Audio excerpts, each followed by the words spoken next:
IPL 2025ஓட third match இன்றைக்கி வந்து Chennai super Kings versus மும்பைக்கு இடையே சென்னையில் வந்து நடந்தது. இதில் டாஸ் வின் பண்ண ருத்துராஜ் கைக்வாட் நாங்கள் பவுலிங் எடுக்கிறோம் அப்படின்னு சொன்னார். ஸோ மும்பை வந்து ஃபஸ்ட் பேட்டிங் எடுத்து ஹிட்மேன் வந்து க்ரீஸ்க்கு வராரு. அவர் பார்த்திங்கன்னா வந்த வேகத்திலே டக் அவுட் ஆகி போகிறாரு.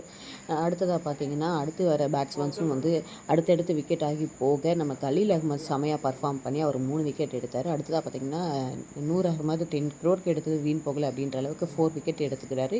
18 ரன்ஸ் தான் கன்சீவ் பண்ணியிருக்காரு. அடுத்ததாக பார்த்தீங்கன்னா குமார் யாதவ் அண்ட் திலக் வர்மா மட்டும் ஓரளவுக்கு நின்று அடித்தாங்க. இவங்க பார்த்தீங்கன்னா 155க்கு 9 அப்படின்ட்டு 20 ஓவரில் வந்து ஸ்கோரை வந்து நிர்ணயித்தாங்க.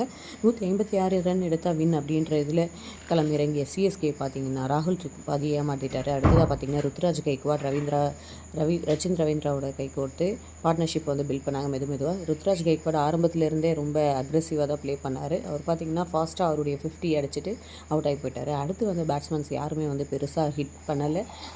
ரச்சின் ரவீந்திரா மட்டும் கடைசி வரைக்கும் ஒரு ஆங்கரிங் இன்னிங்ஸ் ப்ளே பண்ணார். கடைசி வரைக்கும் விளையாடினா அவர் பார்த்தீங்கன்னா 65 ரன்கள் 45 பந்தில் எடுத்தார். கடைசியாக தோனி வந்து தான் இந்த மேட்ச் முடியணும் அப்படின்ற மாதிரி தோனி வந்து கடைசி 2 பால் வந்து அவர் விளையாடினார். ஆனால் ரன் எதுவும் எடுக்கல. இருந்தாலும் தோனியை பார்க்க வந்த ஃபேன்ஸ் எல்லாருக்கும் இது ஒரு தரிசனமாக தான் இருந்தது. இந்த ஒரு வெக்ட்ரியின் மூலயமா சிஎஸ்கே பார்த்தீங்கன்னா பாயிண்ட் டேபிளில் 3rd பிளேஸ்க்கு போகிறாங்க. சீக்கிரம் முடிச்சிருந்தால் அதுக்கு முன்னாடி கூட போயிருப்பாங்க. பிபிஐ ஏற்றாமல் இவங்க முடிக்க மாட்டாங்க அப்படின்ற மாதிரி தான் இன்றைக்கி மேட்ச் வந்து முடித்தாங்க. பார்ப்போம் அடுத்தடுத்த மேட்ச்சில் என்னென்ன நடக்குது அப்படின்னு சொல்லிட்டு அப்டேட்ஸ் இங்கே கொடுக்குறோம். தேங்க்யூ.